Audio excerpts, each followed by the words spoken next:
दैनंदिन जीवन सुरू असतानाच एक कॉल येतो. आईचं ऑपरेशन असतं, लगेच उद्या. मग हातातली सगळी कामं बाजूला ठेवून मन धावत जातं तिच्याकडे. का जाणार नाही? जन्माच्या वेळी नाळ जरी कापली असली तरी ती जोडलेलीच राहते. हॉस्पिटल म्हणजे जरा किळसच वाटायचं मला. फक्त मोठी माणसंच हॉस्पिटलला थांबतात असं वाटायचं. पण यात मी कधी मोठी झाली कळलंच नाही मला. जबाबदाऱ्या सर्व काही शिकवतात. ही माझी 4थी वेळ आहे. गेल्या वेळी कोल्हापुरात पप्पांच्या ऑपरेशनसाठी 8 दिवस होतो मी आणि आई. शेवटी संयम संपत आला होता. पण काही गोष्टींना पर्याय नसतो. हॉस्पिटल तुम्हाला आयुष्यातील सत्य दाखवतात. हॉस्पिटलच्या बेडवर कोणी छोटा आणि मोठा नसतो. कितीही नको वाटलं तरी बरं होण्यासाठी इंजेक्शन आणि सलाईनच्या सुया टोचून घ्याव्याच लागतात. आई म्हणत होती एवढं काही नाही आहे, दुसऱ्या दिवशी सोडणार आहेत डॉक्टर, येऊ नको. पण गेल्यावर कळलं की ती गरज होती आपली तिथे. तिच्या जागी मी असती तर काय काय केलं असतं तिने माझ्यासाठी.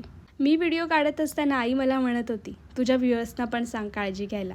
आईच्या आजारपणात मला त्या हॉस्पिटलमध्ये थोडा वेळ मिळाला स्वतःसाठी. बाहेरच्या पळापळीत किती दमली आहे मी असं वाटत होतं. आपण हे नाही आहे जे बाहेर दाखवतो आहे. मी ती आहे जी इथे आहे, जगण्याला कसलाही फिल्टर नसलेली, आईवडिलांवर भरभरून प्रेम करणारी. मला माझ्याचकडून असणाऱ्या अपेक्षांची जाणीव झाली. बाहेरच्यांच्या अपेक्षांच्या ओझ्याखाली दबून जायचं नाही ठरवलं आहे. या 2 दिवसात फक्त आईचीच नाही तर माझी पण फुल रिकव्हरी झाली आहे.